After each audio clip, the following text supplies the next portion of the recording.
श्री नामग्याल जी। धन्यवाद सभापति महोदय, आपने मुझे इस महत्वपूर्ण बिल पे चर्चा करने का जो मौका दिया, मैं इसके लिए आपका आभार हूं। सभापति महोदय, आज भारत के इतिहास में वो दिन है,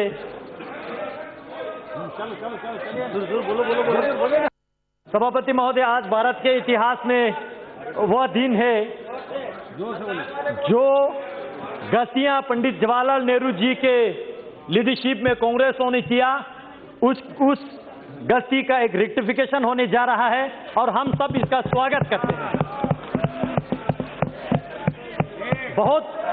बहुत सारे लोगों ने, अध्यक्ष महोदय,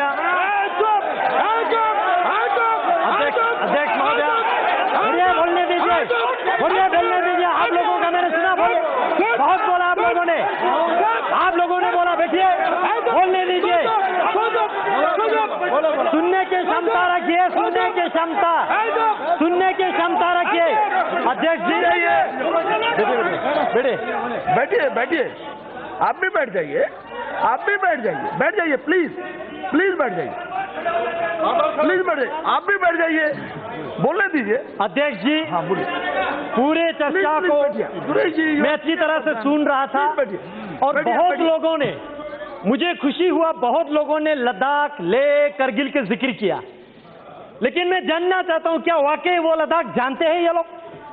आज तक बीते 71 साल, 7 डेकेड्स लद्दाख को बिल्कुल अपनाया नहीं, बिल्कुल फेंक के रखा वहां पे, और वक्तव्य दिया इसी सदन में, वो जमीन है का टुकड़ा है जहां पे एक तिनका का घास नहीं उगते हैं। ऐसे वक्तव्य देने वाले क्या लद्दाख को समझते हैं? क्या लद्दाख के विशेष संस्कृति को जानते हैं? क्या लद्दाख के भाषा को जानते हैं? क्या लद्दाख के रहन सहन, खान पान, वहां के ज्योग्राफिकल कंडीशन, क्लाइमेटिक कंडीशन, जो दुर्गम क्षेत्र है, क्या वो जानते हैं या खाली किताबें पढ़ के बोल रहे हैं? अध्यक्ष महोदय, लद्दाख ने पिछले 71 ईयर यूटी के लिए संघर्ष किया। हम भारत देश के अटूट अंग बनना चाहते थे। 1948 मई 4 तारीख को पहला ज्ञापन लद्दाख बुद्धिस्ट एसोसिएशन के तब के प्रेसिडेंट ने पंडित जवाहरलाल नेहरू जी को दिया था, तब के प्रधानमंत्री जी को। कहा कि लद्दाख को या तो आप सेंट्रली एडमिनिस्ट्रेटिव ऐसा कुछ बनाइए, या नेफा टाइप बनाइए, या ईस्ट पंजाब के साथ रखिए, लेकिन किसी भी कंडीशन में हमें कश्मीर के साथ मत रखिए, यह हमने कहा था। लेकिन जिनका सरकार था उन्होंने हमारे सुनवाई नहीं किया, जानने की कोशिश तक नहीं किया, और कश्मीर के नीचे आज तक हमारा डेवलपमेंट, हमारा पॉलिटिकल एस्पिरेशन, हमारा पहचान, हमारा भाषा लुप्त अगर हुआ है तो ये आर्टिकल 370 और कांग्रेस पार्टी जिम्मेवार है। अध्यक्ष जी,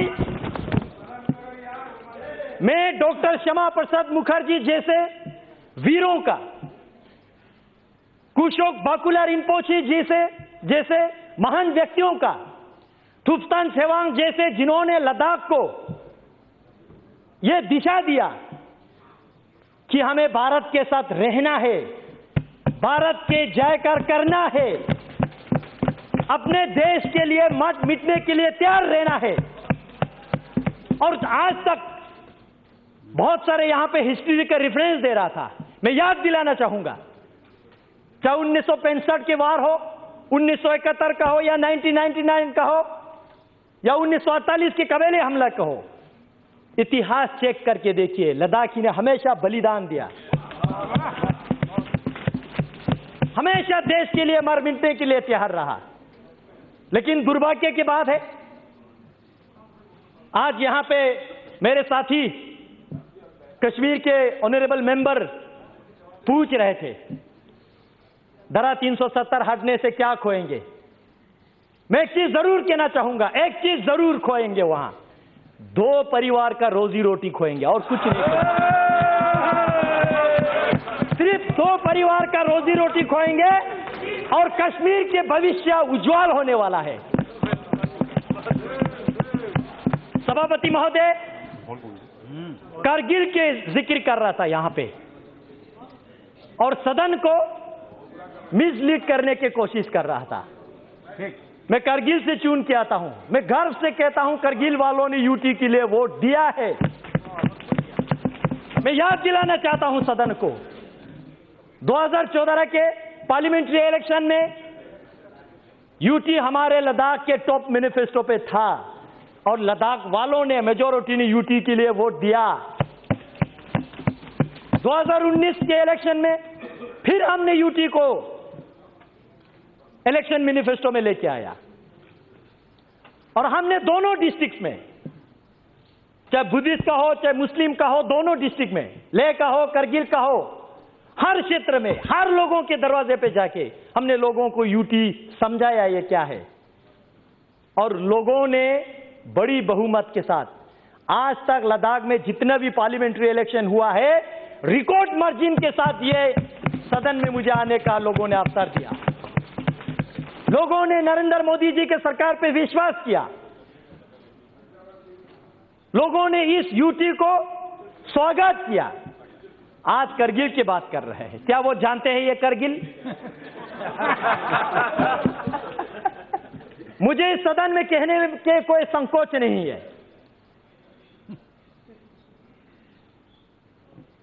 तब के गृह मंत्री माननीय राजनाथ सिंह जी अब ले पधारे थे, all party parliamentary delegation Jammu गए थे, कश्मीर गए थे और आप ले आए थे तब के होम सेक्रेटरी के साथ।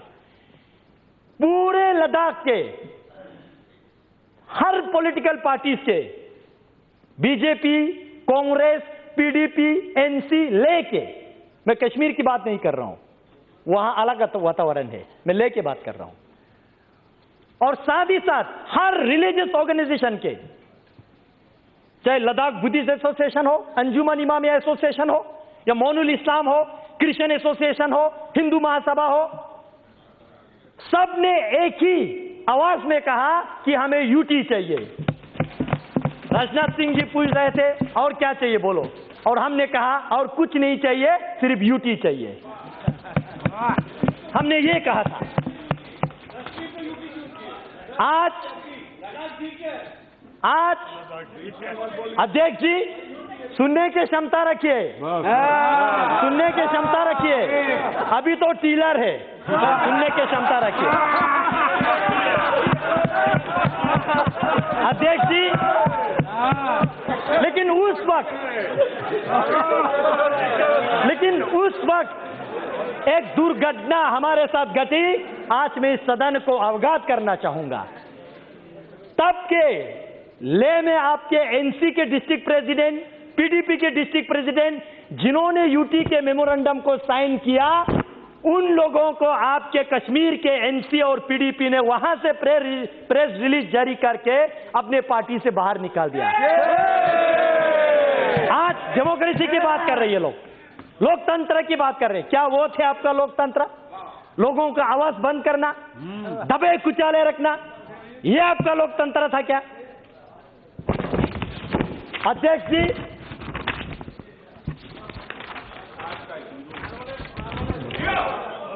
जी, मैं कल 11 बजे राज्यसभा के चर्चा शुरू होने से अभी तक मैं सुन रहा था, बहुत लोगों ने इक्वलिटी की बात किया। धारा 370 जाएगा तो जम्मू कश्मीर में इक्वलिटी नहीं रहेगा, ये होगा वो होगा। मैं सदन से पूछना चाहता हूं, आपके माध्यम से इस सदन में मैं उनको पूछना चाहता हूं जो ऐसा वक्तव्य देते हैं।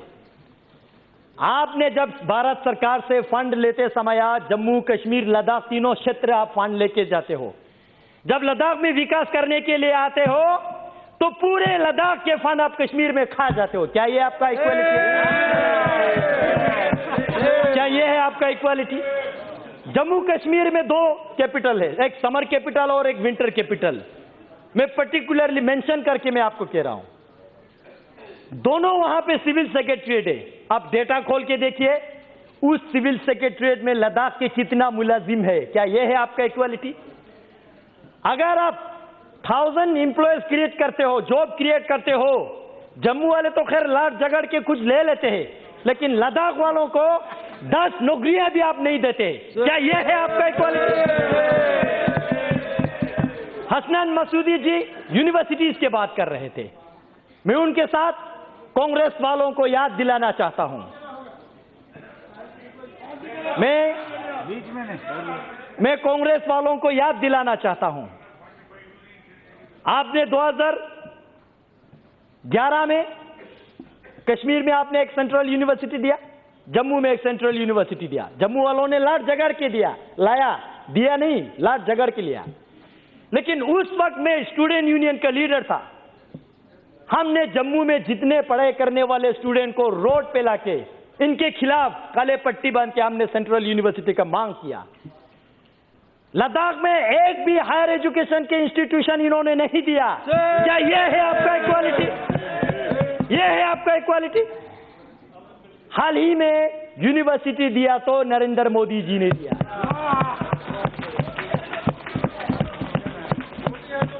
मोदी है तो मुमकिन है, सही में। कल राज्यसभा में कांग्रेस के नेता गला फट फट के कह रहे थे कि भाई लद्दाख के साथ क्या होगा, लद्दाख के साथ क्या होगा। मैं जानना चाहता हूं अध्यक्ष महोदय, आपके माध्यम से मैं जानना चाहता हूं, जब आप 2008 में जम्मू कश्मीर के चीफ मिनिस्टर थे, आपने वहां पे 8 नया डिस्ट्रिक्ट बनाया, जिला 4 आपने कश्मीर को दिया, तो जम्मू वालों ने लड़ाई किया तो 4 देना पड़ा। लद्दाख को आपने एक डिस्ट्रिक्ट भी नहीं दिया। क्या यह है आपका इक्वालिटी? यह आपका इक्वालिटी है? आज आप कहते हैं इक्वालिटी। हमारे भाषा लद्दाखी बोटी भाषा कहते हैं। कश्मीरी आपने लिपि ना होने से भी आपने रिकॉग्नाइज किया, 8 शेड्यूल में डाल दिया। जम्मू के डोगरी उन्होंने आंदोलन किया तो उनको भी दे दिया। लद्दाख के भाषा को आज तक आपने रिकॉग्नाइज किया। क्या यह है आपका इक्वालिटी? अध्यक्ष जी, सेक्युलरिज्म और डेमोग्राफी की बात किया जा रहा है यहां पे। मैं जानना चाहता हूं, जिस कश्मीरी पंडितों को आपने इस धारा 370 के मिसयूज करते हुए लात मार के रातों रात निकाल दिया, क्या यह है आपका सेक्युलरिज्म? यह है आपका सेक्युलरिज्म? इसी धारा 370 को आपने मिसयूज करते हुए काल वक्तव्य दे रहे गर्व से। लद्दाख में पहले बौद्ध संख्या ज्यादा था, आज मुस्लिम संख्या ज्यादा है। मैं अफसोस के साथ कहना चाहता हूं, यह आपने धारा 370 को मिसयूज करके जम्मू कश्मीर में आपने बुद्धिस्ट को खत्म करने की कोशिश किया। यह है आपका डेमोग्राफिक मेंटेन, यह है आपके सेक्युलरिज्म। अध्यक्ष महोदय, यही जिन परिवारों ने, मैं नहीं कहता हूं कि वहां पे शासन किया, मैं कहता हूं राज किया, यही परिवारों ने 1979 में लद्दाख को बंटवारा किया, बुद्धिस्ट मेजोरिटी के साथ लेह डिस्ट्रिक्ट, मुस्लिम मेजोरिटी के साथ करगिल डिस्ट्रिक्ट, और हम दोनों भाइयों को लड़वाया आज तक। यह है आपका सेक्युलरिज्म? फूट डालो, राज करो। क्या यह है आपका सेक्युलरिज्म? आज करगिल की जिक्र कर रहे थे, कह रहे थे कि करगिल बंद है। किसने कहा आपको करगिल बंद है?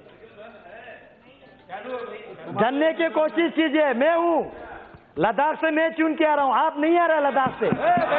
आप बैठिए, आप आराम से बैठिए, आप बैठिए। भाई साहब, आज तक आप लोगों ने बोला, आज हमारा बोलने का मौका है। बैठिए, बैठिए, आप मोदी शासन है, बैठिए। ये सिर्फ एक रोड और छोटा सा मार्केट को करगिल समझ बैठे हैं। भाई साहब, अगर आपको कारगिल देखना है तो ज़ांस्कार जाइए, वाखा मुलबेक शारगोल जाइए, आर्यन वैली जाइए, दर्शिक गरखोन देखिए। 70% कारगिल के एरियाज जो है, वहां के लोग जो है आज इस डिसीजन को वेलकम करते हैं, इस बिल के समर्थन करते हैं।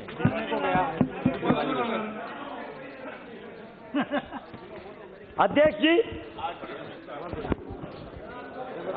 आज ये वही वक्तव्य दे रहा है। अध्यक्ष जी सुनिए सुनिए, मौका दीजिए, बोलने की क्षमता रखिए। मैं आपकी तरह किताबें पढ़ के नहीं आता हूं, लेकिन ग्राउंड की रियलिटी महसूस करके।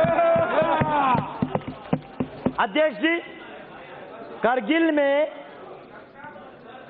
में जो अभी कह रहा है, ये इन्होंने फोन करके करवा रहा है। उनको भी नहीं पता है वो लोग क्या कर रहे हैं। उनको अपने भविष्य के लिए सोचना चाहिए, इनके जबान पे नहीं जाना चाहिए। ये अपने मुफ्त के लिए, अपने हित के लिए किसी को भी नचाएंगे। अध्यक्ष जी, और हीरो अध्यक्ष महोदय, बैठिए बैठिए, सुनने की क्षमता रखिए। अध्यक्ष जी, आज से 66 वर्ष पहले जनसंघ के संस्थापक डॉक्टर श्यामा प्रसाद मुखर्जी ने 1953 में जो उन्होंने संघर्ष लिया, एक देश में 2 विधान, 2 निशान और 2 प्रधान, नहीं चलेगा, नहीं चलेगा। और इसी के संकल्प में मैं गर्व के साथ कहता हूं, इनको नहीं पता लद्दाख वालों ने अभी क्या किया आज तक। 2011 में आज ये कह रहे कि हमारा झंडा जा रहा है, झंडा जा रहा है। भाई साहब, आपका झंडा तो लद्दाख वालों ने 2011 में नकारा है। लद्दाख ऑटोनमस हिल डेवलपमेंट काउंसिल ने रेजोल्यूशन पास किया 2011 में। जम्मू कश्मीर के जो झंडा लद्दाख ऑटोनमस हिल डेवलपमेंट काउंसिल की चेयरमैन, एग्जीक्यूटिव काउंसलर, जो कैबिनेट और डिप्टी मिनिस्टर के रैंक के होते, उनको उनके गाड़ी को लगता था, हमने उस झंडा को नकारा। हमने नेशनल एम्ब्लेम वाला वहां पे लगाया, क्योंकि हम भारत देश का अटूट अंग बनना चाहते हैं। यह है लद्दाख, क्योंकि हम मानते हैं आन देश की शान, देश की हम संतान है। 3 रंगों से रंग तिरंगा अपनी ये पहचान।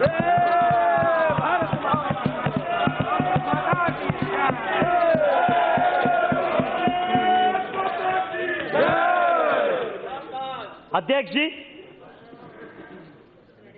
बड़े आयरनिकल बात है, पंचायत इलेक्शन में पार्टिसिपेट नहीं करेंगे और जब अपने कुर्सी के बारे आएंगे तो पार्टिसिपेट करेंगे। ग्रासरूट डेमोक्रेसी नहीं आने देंगे, लेकिन अपने घर का रोटी चलना चाहिए। ऐसा विचारधारा हम एक्सेप्ट स्वीकार नहीं करेंगे। अध्यक्ष जी, जो कुछ लोग, जो मैं बार बार 2 परिवार की जिक्र कर रहा हूं, ये परिवारें जो है कश्मीर के मुद्दा जो डिंडोरा पीट रहा है, वो समाधान चाहने वालों में से नहीं है। They are the parts of problem. वो इस प्रॉब्लम का, इस समस्या का पार्ट बन चुके हैं, अंग बन चुके हैं। नशे में है वो आज भी समझ रहे कि कश्मीर तो मेरा बाप का जागीर है। नहीं रहा, नहीं है। अध्यक्ष जी, मैं अंत में इसको कंक्लूड करने से पहले मैं भारत सरकार को धन्यवाद देना चाहता हूं। श्री नरेंद्र मोदी जी को, गृह मंत्री जी माननीय अमित शाह जी को और पूरे सहयोगी दल को, और जिनका दल नहीं है लेकिन इस बिल के फेवर में आने वाले हैं, उन लोगों को भी मैं पूरे लद्दाख के निवासियों की ओर से धन्यवाद देना चाहता हूं, क्योंकि आज पहली बार इस भारत के इतिहास में लद्दाखियों के सेंटिमेंट को, एस्पिरेशन को सुना जा रहा है। उस लद्दाख के जो चीन के साथ, पाकिस्तान के साथ सीमाएं लगते हैं, उस लद्दाख के महत्वपूर्ण को समझ रहे हैं। इस सरकार में इस बिल को हम वेलकम करते हैं और हम एक अंत में, जो लोग अभी तक कंफ्यूज में, उनको एक रिक्वेस्ट छोटा सा करना है। देश के लिए प्यार है तो जताया करो, देश के लिए प्यार है तो जताया करो। किसी का इंतजार मत करो, गर्व से बोलो जय हिंद, अभिमान से कहो भारतीय है हम, स्वाभिमान से कहो भारत माता की जय, और वर्तमान में करो इस बिल का समर्थन। बहुत बहुत धन्यवाद अध्यक्ष।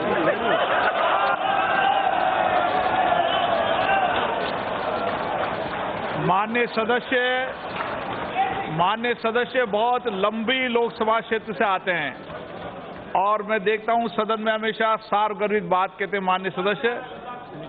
मैं जानता हूं माननीय सदस्य बहुत लंबी लोकसभा क्षेत्र है और नौजवान होकर जब भी सदन में बोलते हैं, मैंने जब भी देखा अच्छा बोलते हैं। ऐसे माननीय सदस्यों को सबको अप्रिशिएट करना चाहिए।